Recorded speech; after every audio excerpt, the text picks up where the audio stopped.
Hello and good evening to Biz First in Focus here on TV1. I am Shahan Jarampati, your host tonight.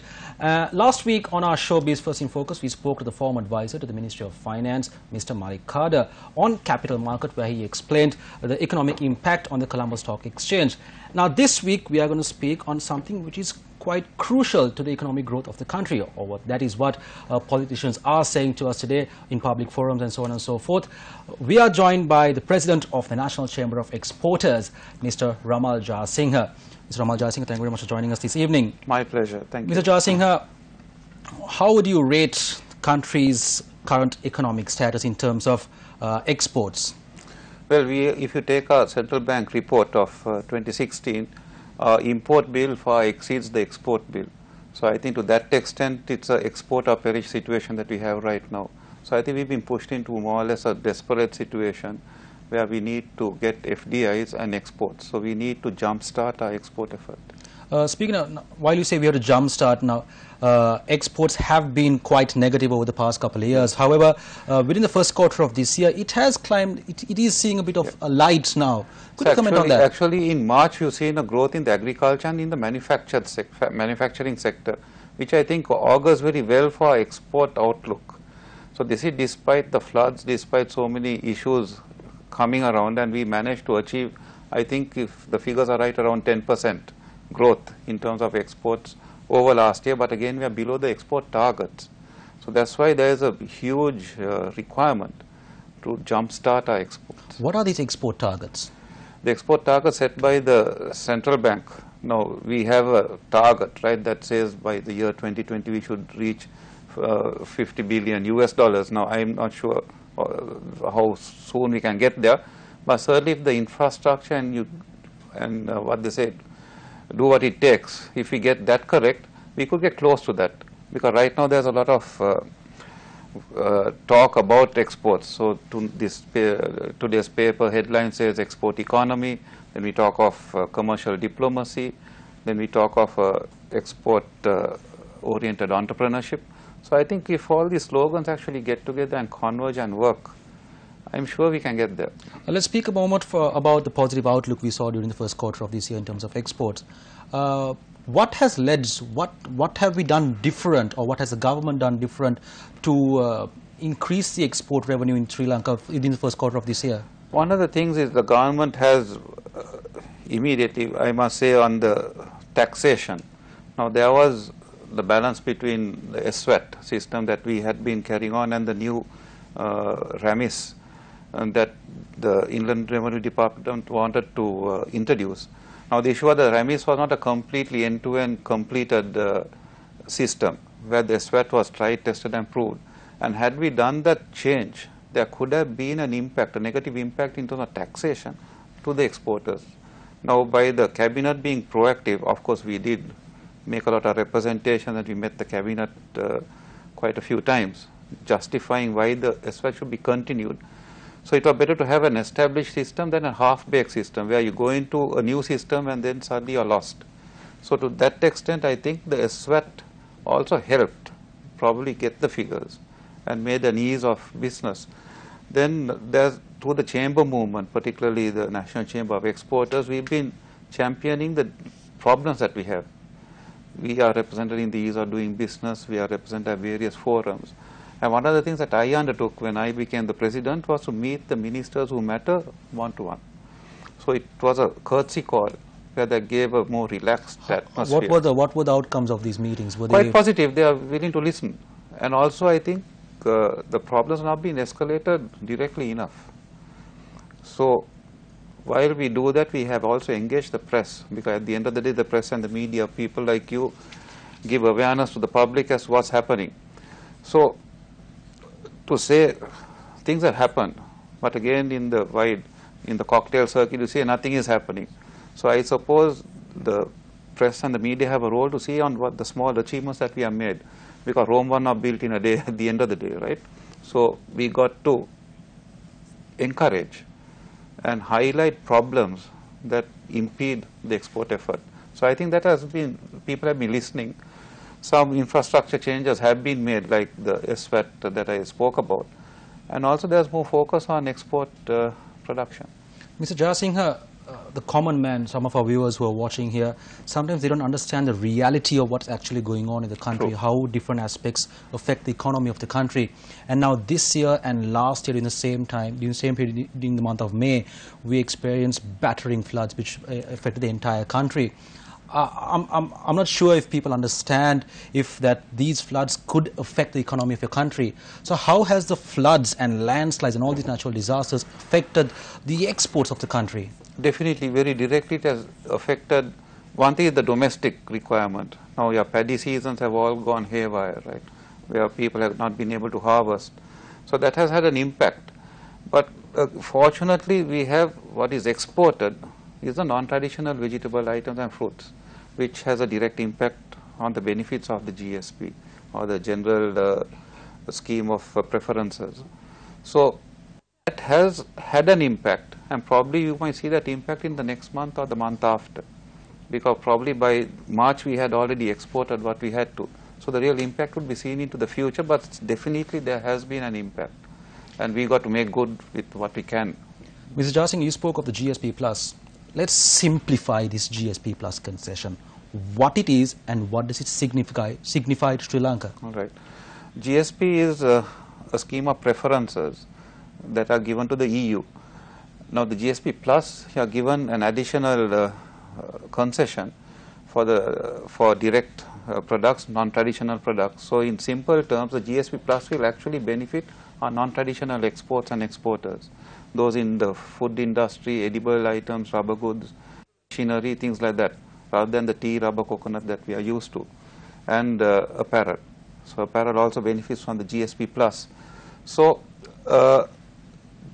us getting the GSP, where there has to be a minimum threshold of 66% of exports going into the EU, where Sri Lanka actually exports 92%. So we are way above, and therefore GSP is very important to us. And over 7,000 items cover the benefit of the GSP. So GSP has been a really valuable thing, and from a high of like 70% of our exports, it came down to about 50 or 40% because the GSP was removed. So now the challenge is that we got to get back to where we were and exceed in terms of products and services going, mainly products, going into the EU. So we have this narrow opportunity of time, because parallel to the GSP, you have the middle income trap. You know, the GSP Plus is given to countries that are below 4,000 US dollars. So right now we stand at around 3,500 US dollars per capita income. So with our on our consultations with the EU, by the time we reach that, you have still another 7 years where you can benefit. So starting from the 19th of May this year, we have a 7-year window to exploit the GSP. Mr. Jasingh, thank you very much for your comments. At the moment, we have to cross over for a short commercial break. You're watching Biz First in Focus. We are in discussion with the President of the National Chamber of Exporters, Mr. Ramal Jasingh. See you on the other side.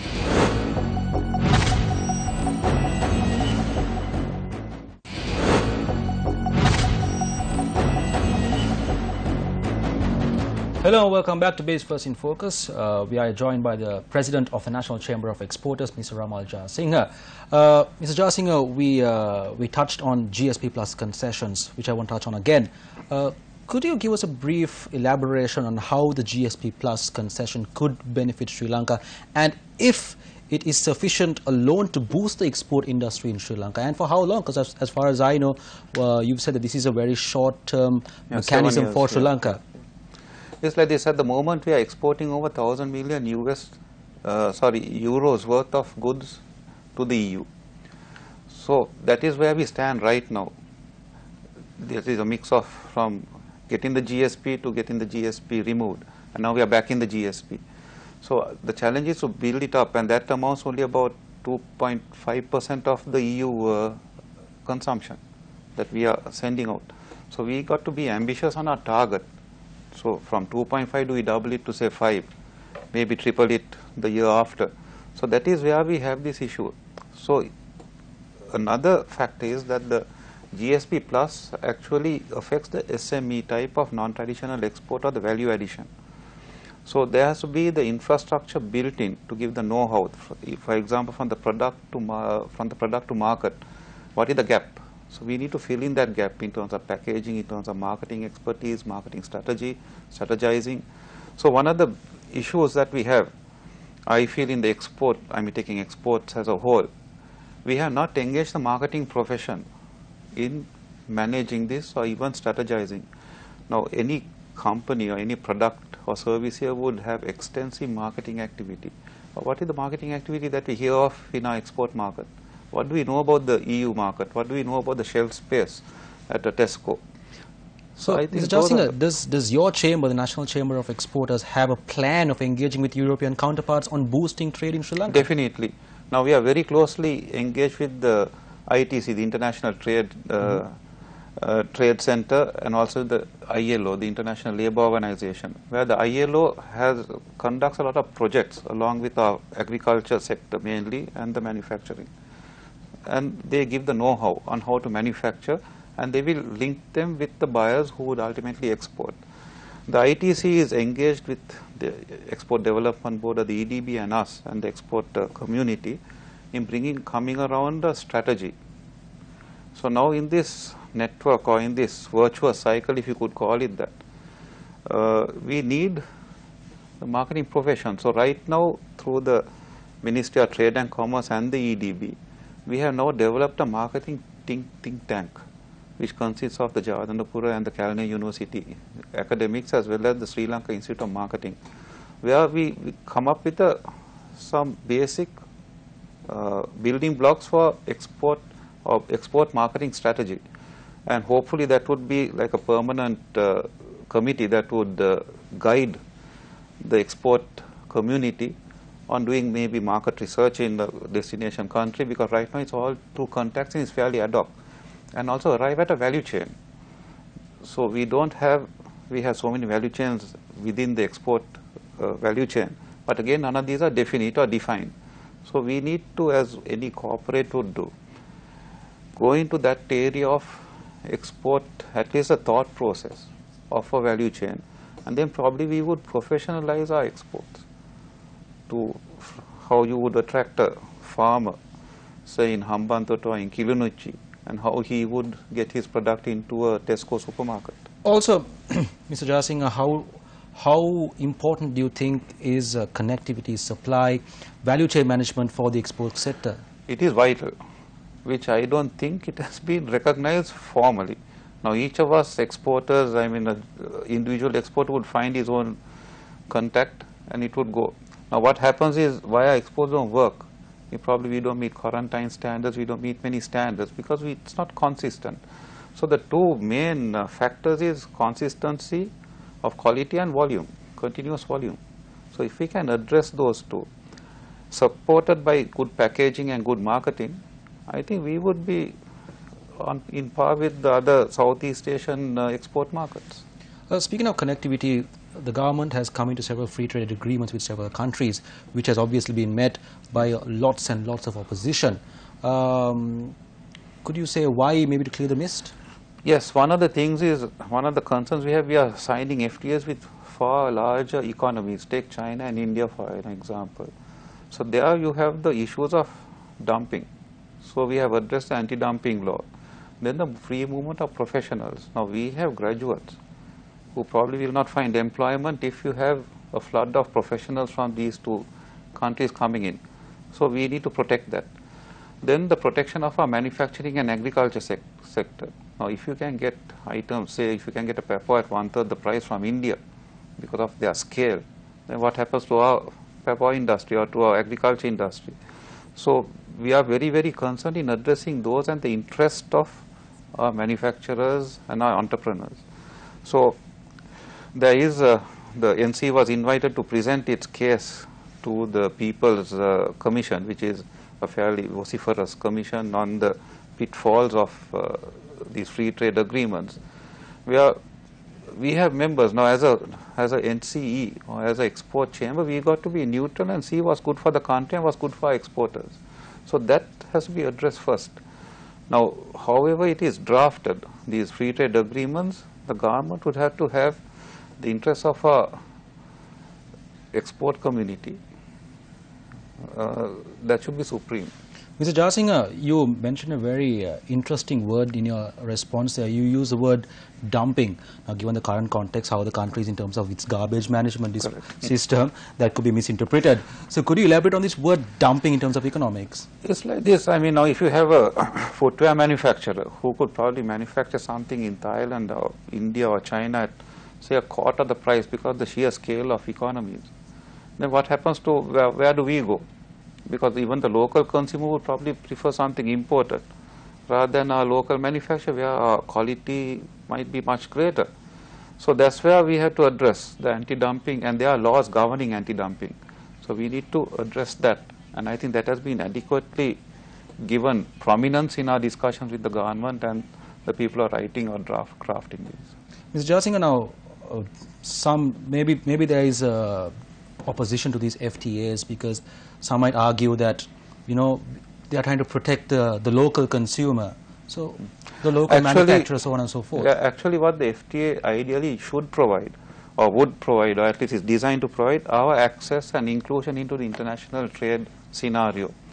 So if we are strong enough to be included and to capture and to perform very well in those industries and in those markets, then the FTA has been So has this achieved. been made clear by the government? These are the intentions. Well, it has been said, but I don't know how clearly an awareness has gone from the government.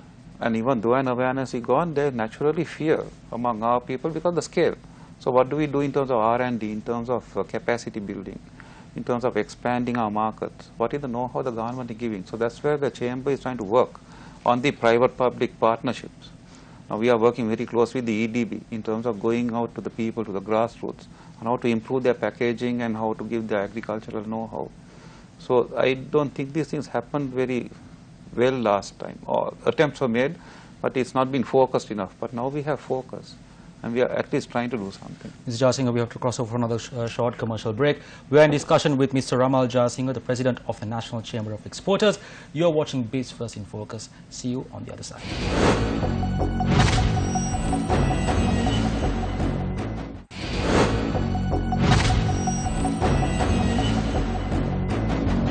Hello, welcome back to Biz First in Focus. We are joined by Mr. Ramal Jasinger, the President of the National Chamber of Exporters.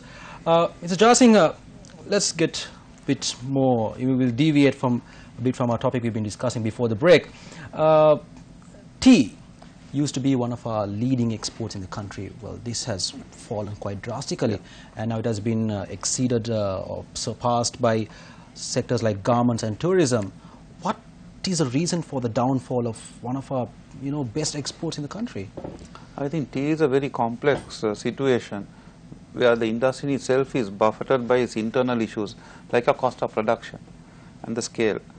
Then on top of that you had right now this is again controversial about the glyphosate use, and that has had an impact, and now people are reconsidering. Then also the controversy of importing tea and blending and sending it here. Now one of the things, I am no tea expert, but as a marketing professional I can tell you that markets change, and the dynamics of world markets change even faster than our domestic markets. So the way we did business, it's not business as usual. So probably there are fears where we have a particular quality, we have a particular standard, we have built a name over 100 years, over 150 years I think, right, of Ceylon tea. Now you've got to preserve this uniqueness in our tea. And at the same time, you got to compete in markets that are not so discerning. So how do you get that marketing mix? So right now, I hear that there has been decisions made, or at least they are considering importing tea and blending. Because the reality is, if we don't do that, we might lose the position that we have right now and be overtaken by countries like India, Kenya, and China. So then, what I'm trying to say here, I guess, is we got to face reality. And on our branding, now Ceylon tea, there is again a controversy.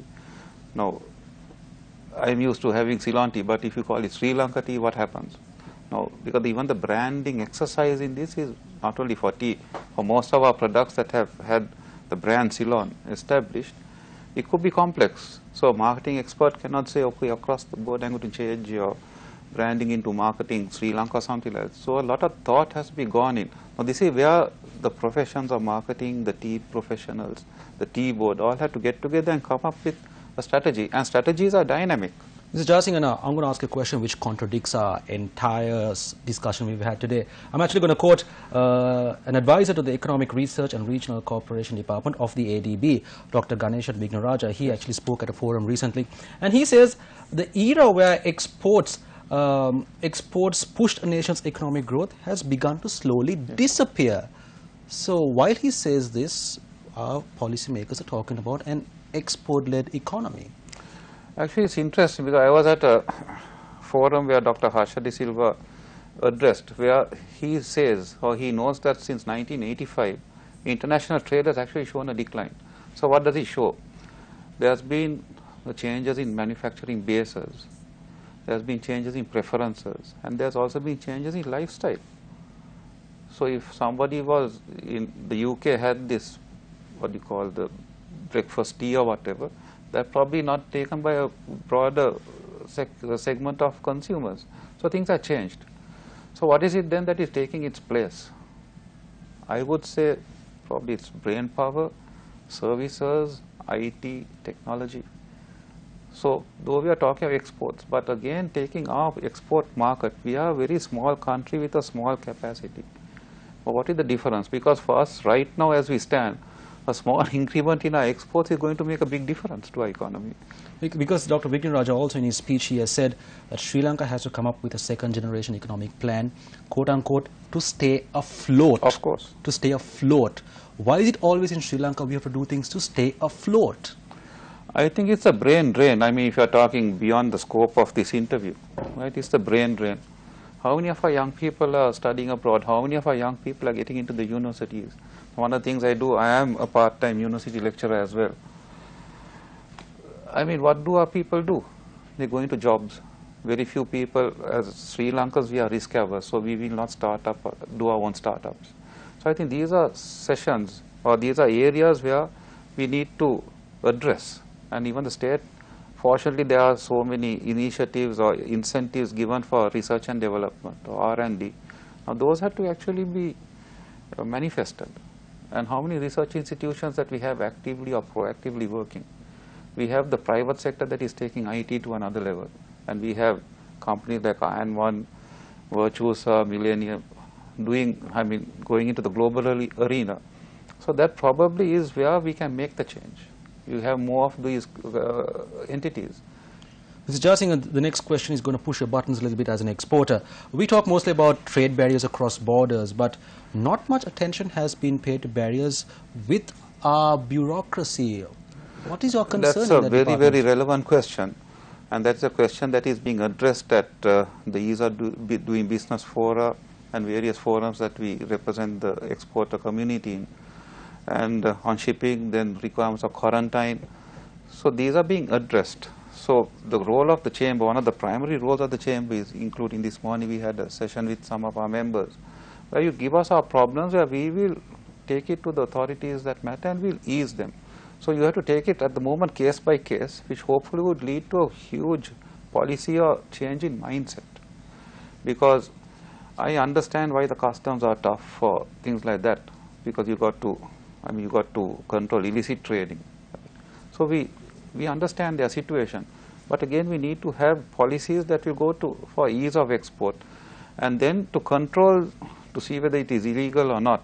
You have the various bodies like the tea board, you have the spices authority, you have authorities like that. So if they get their act together, we can have these building blocks leading to an ease of export. So that is something that is being addressed right now, and even the customs, in the shipping and the logistics area, we have impediments to having a smooth export and the customs.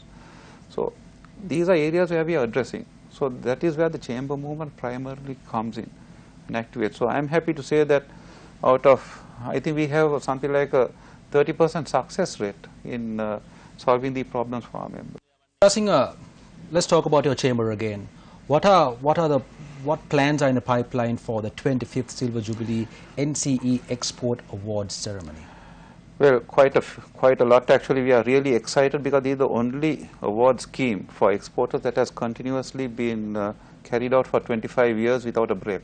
So for us this is very special, and the important thing is that, like the Olympic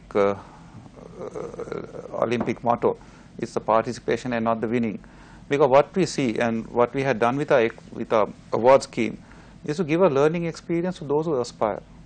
You don't need, probably with this downward trend in exports, a lot of exporters are reluctant to actually participate.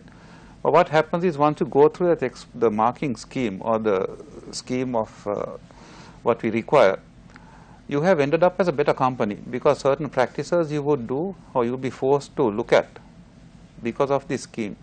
So our real aim of the award scheme is to create better exporters, better sustainability, and the main driving force of our export award is people, planet and profits, so that we lead towards a sustainable award. And it's a living document, so we move with the times. So you may have be the top export in terms of currency, but again the rest of it may not be up to mark. So we are very concerned about the financial governance of the company, of the member. Then we look at the sustainability. Then with regard to the regulations, say if it is tea, we are very strict, and similar products, and also capacity building and on research and development. So our export scheme is in line with government policy to achieve an export economy. Well, thank you very much, Mr. Ramal Jasinger. That is all the time we have today. Well, that was Mr. Ramal Jasinger, the President of the National Chamber of Exporters. He says, yes, the export industry in Sri Lanka has to kickstart to give us more economic growth. Yes, there are positives, and yes, there are negatives. We'll just focus on the positives. This has been Biz First in Focus. I've been Shine Jarampati. Good night.